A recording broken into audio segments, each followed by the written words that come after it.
सभी से निवेदन अब बनवारी ओ गिरधारी तेरी यारी ने दीवाना बना दिया बनवारी तेरी यारी ने दीवाना बना दिया दीवाना बना दिया हमें मस्ताना बना दिया दीवाना बना दिया हमें मस्ताना बना दिया किसको दीवाना बनाया मेरे बनवारी ने दोनों हाथ उठा के बड़े भाव से क्या बोलेंगे बनवारी तेरी यारी ने दीवाना बना दिया बनवारी तेरी यारी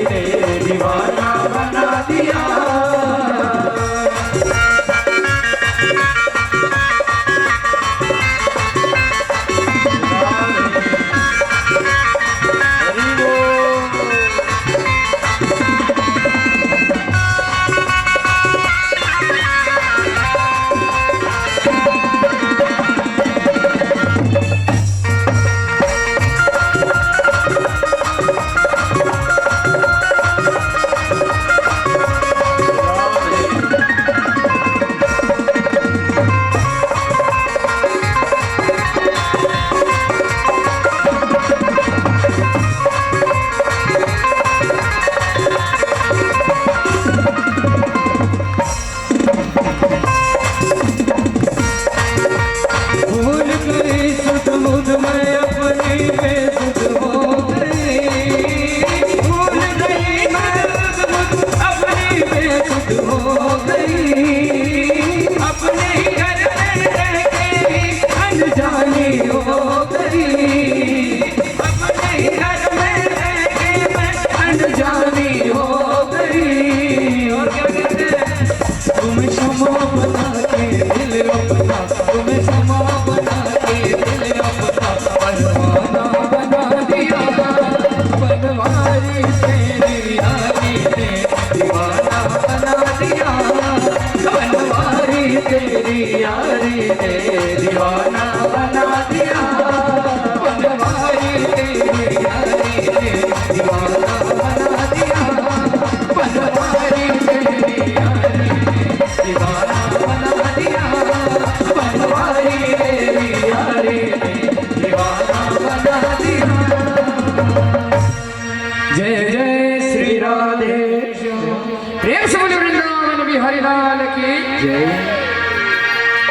ऐसे सुंदर भगवान जो है कालिया के सिर पर इतना चिन्ह जो है इनके सिर पर आपने दे दिया महाराज। हाँ आपसे प्रार्थना करते हैं ये हमारे प्राणधीन हैं हमारे पति हैं छोटे छोटे बच्चे हैं आप इनको क्षमा करें और इनको जीवन दान प्रदान करें प्रभु। ऐसे नाग पत्नियां जो है अपने बच्चों को लेकर भगवान के चरणों में गिराए हैं और खूब स्तुति करने लगे हैं।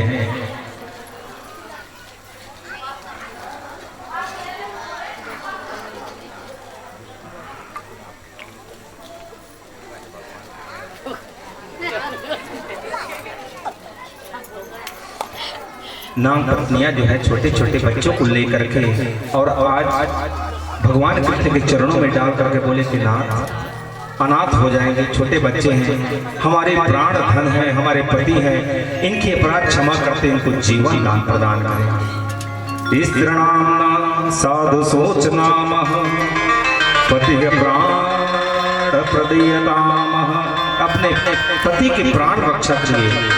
नाग पत्नियां खूब स्तुति किए भगवान का। भगवान नाग पत्नियों की स्तुति से आज कालिया को जीवन दान प्रदान किए। जैसे स्वस्थ हुआ कालिया भगवान के चरणों में गिर कर बोले क्या करें नाथ जन्म से हम तामसी हैं स्वभाव भी हमारा क्रूर है हमसे ये छोड़ा नहीं जाता आपके मैं चरण में आप चाहे तो मुझे जीवन दान दें या मुझे मृत्यु दान दें ये आपके ऊपर है। हम तो राजी हैं उसी में कन्हैया हम तो राजी हैं उसी में कन्हैया जिसमें तेरी रजा है और ये भी वाह वाह है और वो भी वाह वाह है। कन्हैया ने कहा अरे ना कालिया जिसके डर से तूने रमणक दिख छोड़ गया था, आज हमारे चरण का चिन्ह तुम्हारे सिर पर लग गया है। जाओ निर्भय होकर के अपने रमणक दिख में निवास करना। भगवान के आदेश पाते ही कालिया नाग अपने पत्नी के सहित भगवान का अर्घपाद्य पूजन किए हैं, प्रदक्षिण की है, आज्ञा लेकर के अपने रमणक दिख की ओर चले जाते हैं। राजा परीक्षित प्रश्न करते हैं, गुरुदेव नांगालयम रमणकम कस्मात् ताज्य कालिया कृतं किं वा सुपर्णस्य तेन नेक समाजसः। गुरुजी, ये कालिया जो है अपने निवास स्थान रमणक को क्यों छोड़ा? इन्होंने गरुड़ का कौन सा अपराध किया? अगर भगवान से संबंधित कथा हो तो मैं सुनना चाहता हूँ, ये कथा मुझे सुनाए। सुखदेव जी कहने लगे, राजा एक समय क्या होता था, ये गरुड़ जी बड़े बलिष्ठ हैं। एक बार तो भगवान से जाकर इन्होंने गरुड़ जी जो है ना विष्णु से भी आखिरी ललकार दिए, क्या दो चार हाथ कर लेते हैं। विष्णु ने कहा, है तो बड़ा वीर, इनसे अगर कहीं मैं परास्त हो गया तो मेरी कीर्ति नष्ट हो जाएगी। बोले यार तुमसे मैं क्या युद्ध करूंगा जी। बोले आओ महाराज कर लेते हैं दो चार हाथ। तो बोले एक शर्त में युद्ध करूंगा, यदि तुम हार गए तो मेरा कहना मानोगे? गरुड़ जी बोले हाँ मान लेंगे।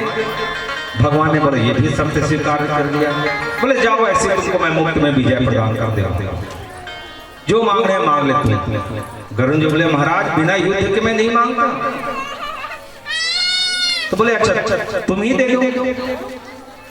गरुड़ जी ने भगवान से कहा आप मांग लो बिना युद्ध करे, मैं दूंगा। भगवान ने कहा ठीक है मैं मांगू, आप दोगे? बोले हाथ दूंगा।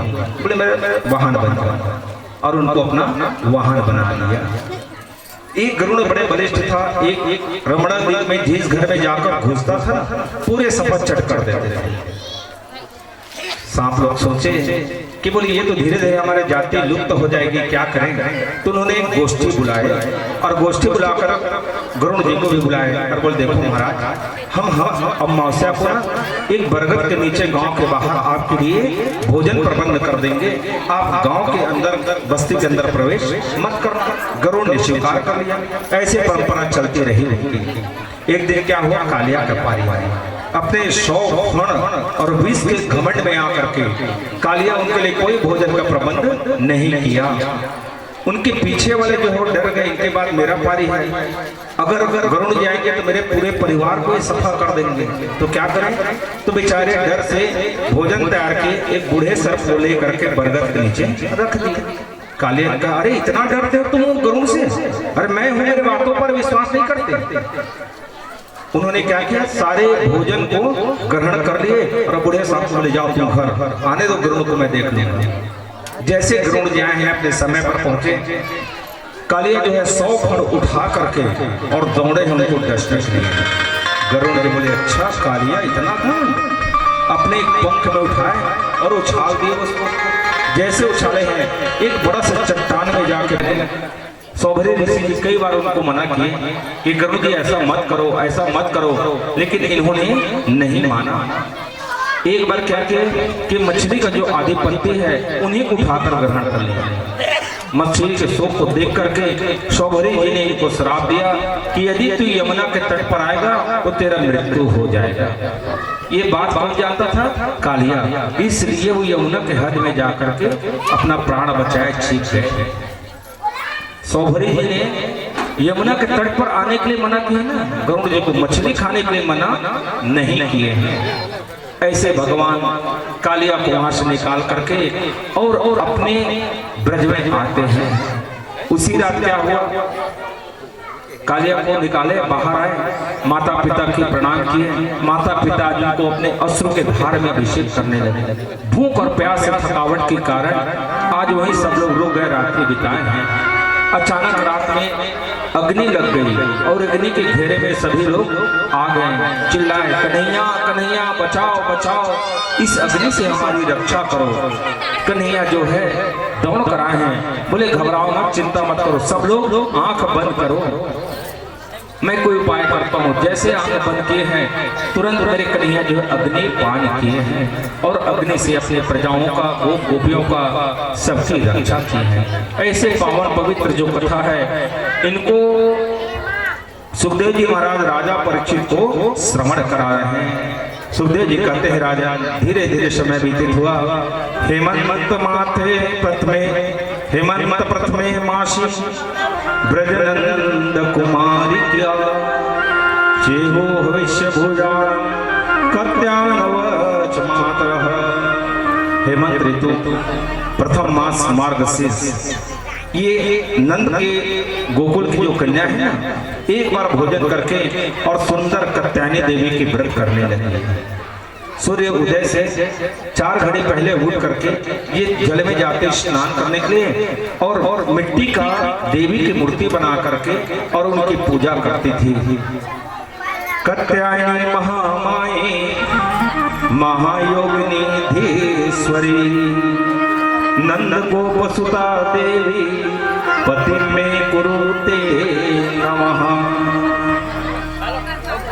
ये देवी प्रार्थना करते थे कि कृष्ण हमें पति रूप में प्राप्त हो। जिन कन्याओं का विवाह में विलंब हो रहा हो वो कन्याएं किसी पंडित के पास मत जाना, बस कत्यायनी देवी की पूजा कर लो और इस मंत्र का 108 बार नित्य जाप कर लो, आपको मनवांछित पति की प्राप्ति हो जाएगी। जैसे मन में इच्छा ले हो वो पति की प्राप्ति हो जाएगी, शीघ्र विवाह हो जाएगी। जिन कुमारियों का विवाह में विलंब हो रहा हो, ये अपने पति की इच्छा करती हो, इस मंत्र को स्वस्थ अवस्था में सदचित होकर के जाप कर लेना, आपको मनवांछित पति की प्राप्ति हो जाएगी। ऐसे करके ये कुमारियां जो है जल में निर्वस्त्र होकर के विहार करती थी और कृष्ण के नाम लेकर के अपने सखियों के हाथ पकड़ करके और गान भी किया करती थी। एक दिन कन्हैया इनको शिक्षा देने के लिए गौ चराते हुए आए हैं। ये गोपियां जो है निर्वस्त्र होकर के जल विहार कर रही थी। कन्हैया ने चुपके से आए हैं, इनके वस्त्र को पकड़े और अपने कदम में लेकर के शाखाओं में डाल दिए और कहने लगे, अरे मित्रों देखो तो, मैं दूर से देखा अपने कदम को, आज फूल फल की जगह ये नए नए वस्त्र धारण किए, इसलिए मैं आके यहाँ चढ़ गया। इनकी आवाज सुनकर गोपियां कहने लगी, कन्हैया ये वस्त्र तो हमारा है, ये हमारे वस्त्र दे दो, नहीं तो अभियोग लेकर के हम कंस के पास जाएंगे। कन्हैया ने कहा, अच्छा तुम हमारी दासी हो, हमारी कहना मानोगे? ठीक है, तो हम आदेश देते हैं, या तो एक समूह में आप बना कर आकर ले जाओ वस्त्र, या अकेले पृथक पृथक होकर ले जाओ। कन्या एक दूसरे के मुख को देख करके हंसने लगी, लज्जा होने लगी। निर्वस्त्र कन्हैया के सामने कैसे जाए? किसी तरह अपने लज्जा स्थान को ढक करके और सिर झुका करके कन्हैया के सामने आए हैं और मेरे कन्हैया भी बड़े शुद्ध भाव से उनके कंधे में वस्त्र डालते गए हैं। उन कन्याओं से बोले कि कन्याएं तुम लोग अपराध किए हो, क्योंकि स्मृति में लिखा गया है, स्नानम ध्यानम तथा होमम शयनम गमनम भोजमी विवस्त्रो न प्रकुर्वितः कुर्वाण पाप कृत भवेतः। हे कन्याओं, स्नान करते समय, होम करते समय, भोजन करते समय निर्वस्त्र नहीं होना चाहिए। जल में कौन रहता है? वरुण देव, और वरुण देव के सामने निर्वस्त्र होकर तुम स्नान कर रही हो। स्त्रियों के लिए शोभा नहीं है। स्त्रियों का शोभा क्या है? उनकी लज्जा ही उनकी शोभा है। गृह कहा गया ना, लक्ष्मी को गृह, ये क्या है? लक्ष्मी शक्ति स्वरूपा है। लेकिन क्या बताएं भैया, आगे फैशन के जमाना, आगे फैशन के जमाना, गधा घोड़ा छोड़ दे खाया बरदाना, आगे फैशन के जमाना, गधा छोड़ के सिलौटी लोढ़ा, वो तो गाय लागे इस गाना, आगे फैशन के जमाना, आगे फैशन के जमाना। कारी कुतिया काजर अंजाके महर महर करते, कारी कुतिया काजर अंजाके महर महर करते, टेबल में बैठ के हाड़ा खाते, रोज सिनेमा जाते, आगे फैशन के जमाना, आगे फैशन के जमाना। घोड़ा छोड़ दिस खाबर दाना, गधा छोड़ की सिलौटी लोढ़ा, वो तो गाय लगी इस गाना, आगे फैशन के जमाना। पहले लड़का मन झुतरी रहे तो दाई मन कहे, कहे पर तीन गोर दिखा जाना, तेल फूल लगा कैसे चुंदर का सर सब टाल आज कैंची में काट के बुलबुल निकालता हूँ, बेनी ला काट के छोटे छोटे टूरन बरोबर चुंदी कर रखते हैं। अब कपड़ों वाला छोटे पहनते तो मैं का बताऊं, और संसार ला दोस्त देश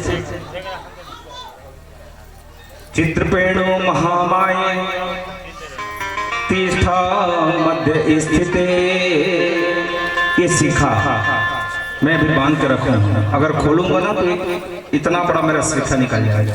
क्यों रखते हैं? क्योंकि हमारा ऐसा समझो, आपके घर में टेलीविजन है लगा हुआ है, लाइट इलेक्ट्रिक मिल रहा है उनको, लेकिन उनकी कनेक्शन कहाँ? बॉम्बे से आ रहा है प्रसारण। यहाँ कैसे देख रहे हो? किस माध्यम से देख रहे हो? न तो तार लगा है ना कुछ लगा है, एक तरंग है जिसके द्वारा अगर हमारे घर में देश विदेश की घटना को हम देखते हैं। ऐसे हमारे ये चोटी क्या है? शक्ति है। और माताएं की चोटी तो 3 होती है, संगम कहा जाता है, गंगा जमुना सरस्वती। माताएं बताएं चोटी गाती हैं, 2 दिखाई देता है, एक लुप्त रहता है, जाकर संगम में देखना, तीनों का संगम है, लेकिन 2 दिखाई देता है, जल तीसरा लुप्त है। तो माताओं की चोटी क्या है? संगम है। और ऐसे संगम को काटना अच्छी बात है क्या? जीवन में माताएं एक बार अपने बाल पर औजार चलवाती हैं, वो जब पति की न रहने पर, बाकी समय जो बाल चलवाती हैं उसी का प्रभाव इनके मस्तिष्क में जाता है। और आज घर घर क्या हो रहा है? कलह पैदा हो रहा है। घर में तो पानी धोआ धोआ चुंदी है झरझरी से, गोबर बिनर बिनर कनिया होकर बैठ गए हैं। और ससुराल जाते कहते मैं कबू पानी नहीं भरे हूँ, मैं कबू गोबर का नहीं छुए हूँ। तो तोर तो घरे दाई है, अरे जब का संभाल कर रखबे, 2 पैसा का बचा कर रखबे, अपने घर का संस्कार कर रखबे, तोरे घर तो मृत्यु हुई है। जिस घर में तू पैदा हुई है वहां से डोली उठी है, और जिस घर में वहां से अर्थी चलेगी। इसलिए माताओं को चाहिए दुनिया कुछ भी करे, दुनिया के फैशन में ना जाए कि दुनिया क्या कर रहे हैं। और ये दुनिया के परंपरा को देख करके अपने परंपरा से हम भटक गए हैं और आज नाना प्रकार के कष्ट से युक्त हो गए हैं। भगवान ने ऐसे वहां पे गोपियों को ज्ञान दिए कि तुम लोग निर्वस्त्र होकर के वरुण देव का अपमान किए हो, इसलिए हाथ जोड़कर प्रार्थना करो कि ऐसा गलती नहीं करेंगे। एकेन प्रमाणी योवे प्रमाणमेद देव मुच्यता तस्याय दंडः करछेदन इति धर्म विदो दोनों हाथों को जोड़कर अपने कृत पर क्षमा याचना मांगे। ऐसे सुंदर भगवान जो है गोपियों के वहां ज्ञान प्रदान किए हैं। गोपियां खड़े होकर के भगवान के चरण स्पर्श करना चाह रही थी। भगवान समझ गए, बोले अभी तो तुम लोग घर जाओ और समय आने पर मैं आपकी मनोरथ जरूर पूर्ण करूंगा। गोपियां भगवान के चरण प्रणाम किए और उनकी गुण अनुवादन करते हुए अपने अपने घर चले आए। तेरी बन जाएगी गोविंद गुण गाने से, भगवान का गुण अनुवादन करने आ रहे हैं। तेरी बन जाएगी गोविंद गुण गाने से, तेरी बन जाएगी गोविंद गुण गाने से, तेरी बन जाएगी गोविंद गुण गाने से, तेरी बन जाएगी गोविंद गुण गाने से, गोविंद गुण गाने से, गोपाल गुण गाने से, गोविंद गुण गाने से, गोपाल गुण गाने से, गुण गाने से, गोपाल गुण गाने से, गोविंद गुण गाने से, गोपाल गुण गाने से, तेरी बन जाएगी गोविंद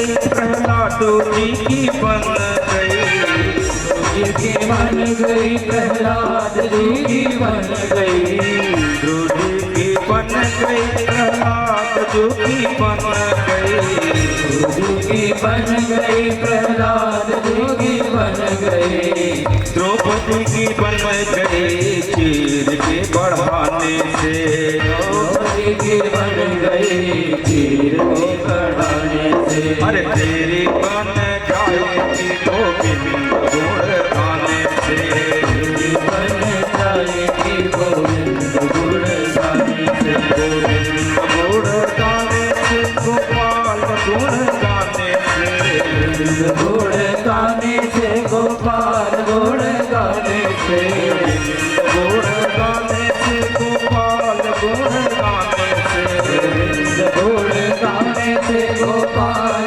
गुण गाने से, गुण गाने से, गोपाल गुण गाने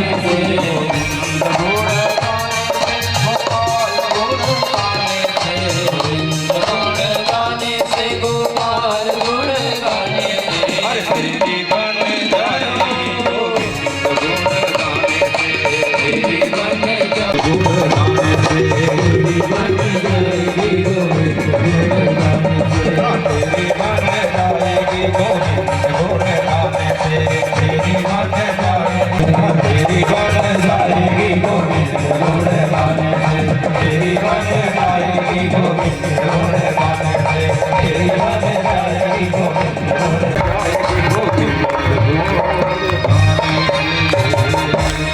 में भूख लग रही है, प्रबंध करें।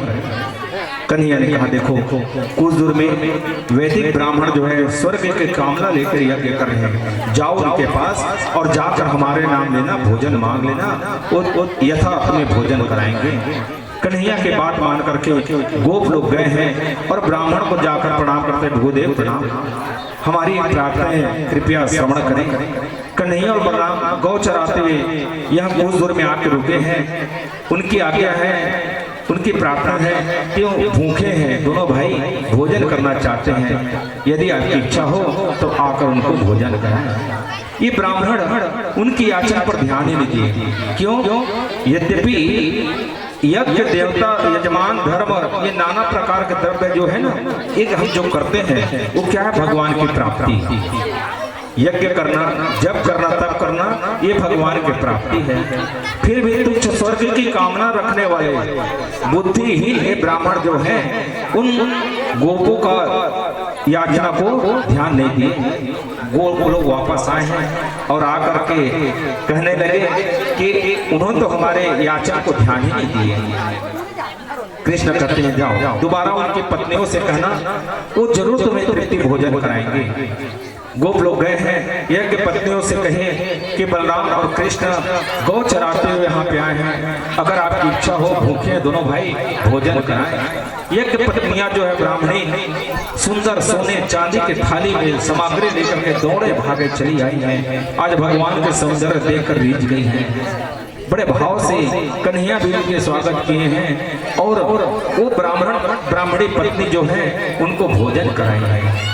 भोजन होने के पश्चात बोले कि देवियों अब हमारे दर्शन आपको हो गई है, भोजन भी करा ली है, आप लोग जाओ, क्योंकि तुम्हारे पति तुम्हारे बिना यज्ञ पूर्ण कैसे करेंगे।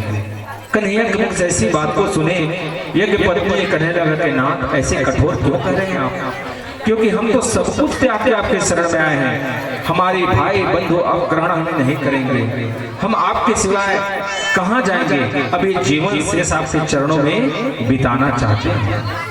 भगवान ने कहा देखो तुम्हारे पति कोई दोष को नहीं देखेंगे, तुम जाओगे तभी उनका यज्ञ पूर्ण होगा और समय आने पर हम तुम्हारे मनोरथ अवश्य पूर्ण करेंगे। भगवान के समझाने पर यज्ञ पत्नियां जो हैं गए। आज ब्राह्मण लोग कोई दोष नहीं देखे, बड़े भाव से ग्रहण किए और उनके साथ मिलकर यज्ञ को पूर्ण किए।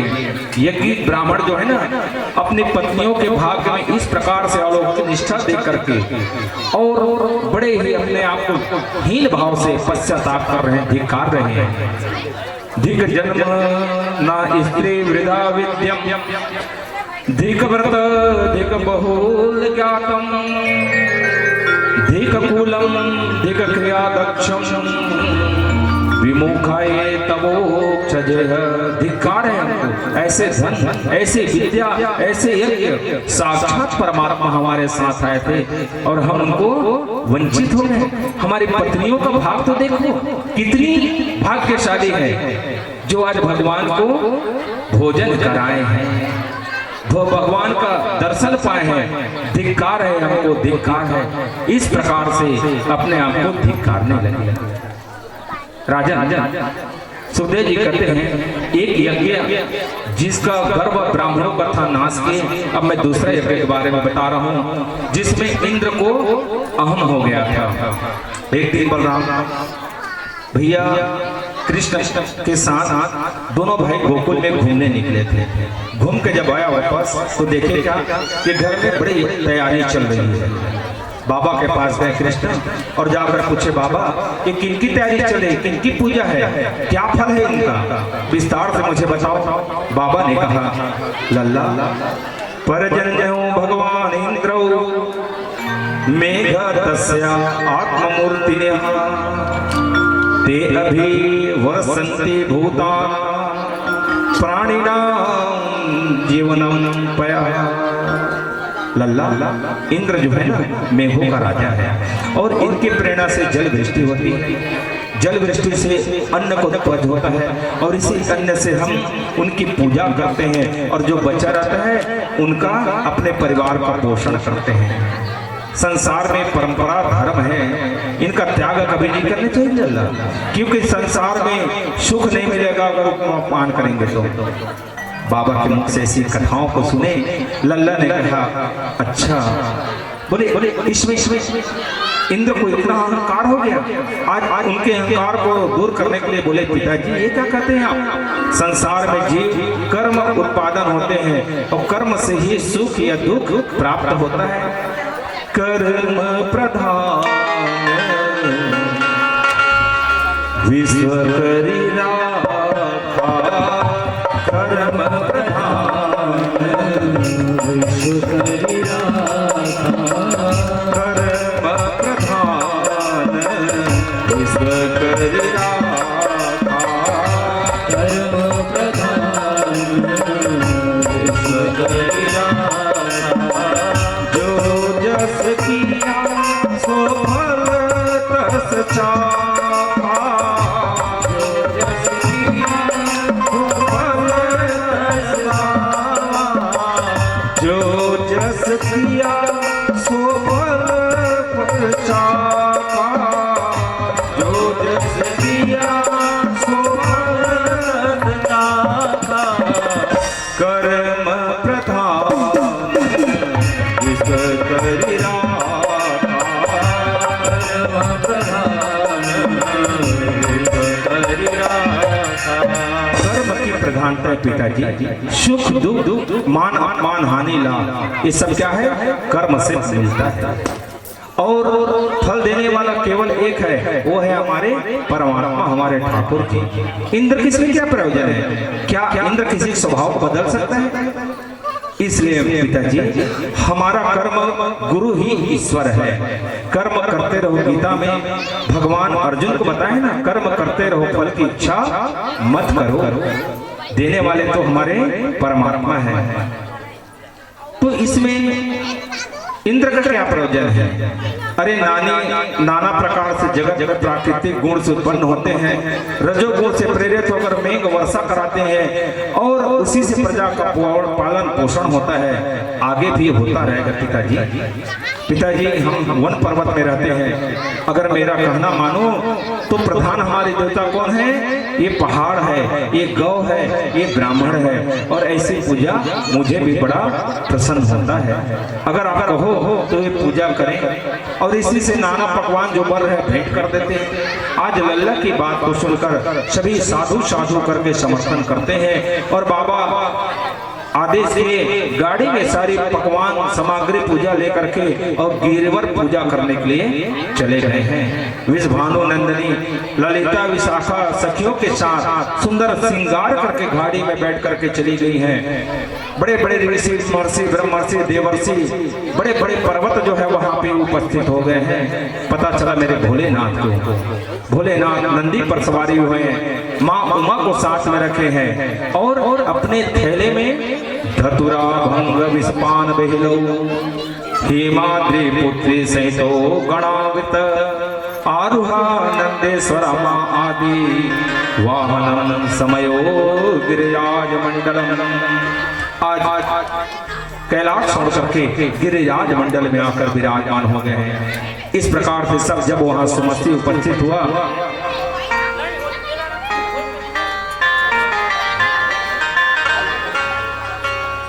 वहां पे उपस्थित हुए हैं तो बाबा ने वैदिक कर्मकांड में परांगत पंडितों को बुला करके और वहां स्वस्ति वाचन कराए हैं।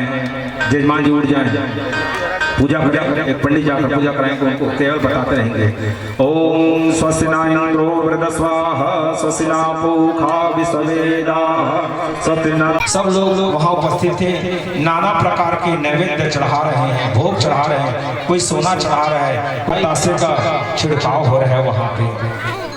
भगवान श्री से भी रहाने गया और भगवान श्री अपने रूप को देख करके उन गोपियों के साथ प्रणाम किए और वो बताने लगे, देखो कैसे गिरिराज भगवान सुंदर रूप धारण करके प्रत्यक्ष उदाहरण है, स्वयं प्रसाद जिम रहे हैं, प्रसादी छोड़ रहे हैं, इनको हाथ जोड़कर प्रणाम करो, इनका अपेक्षा कभी।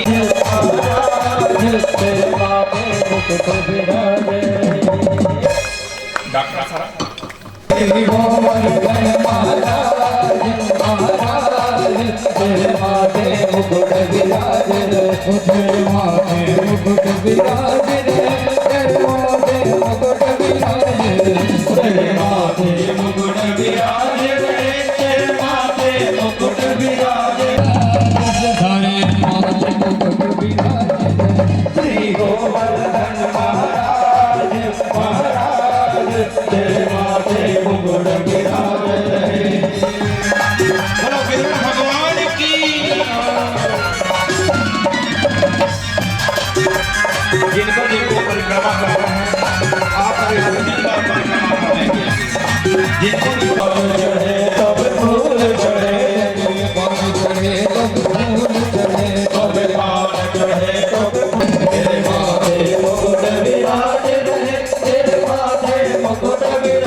मुकुट विराज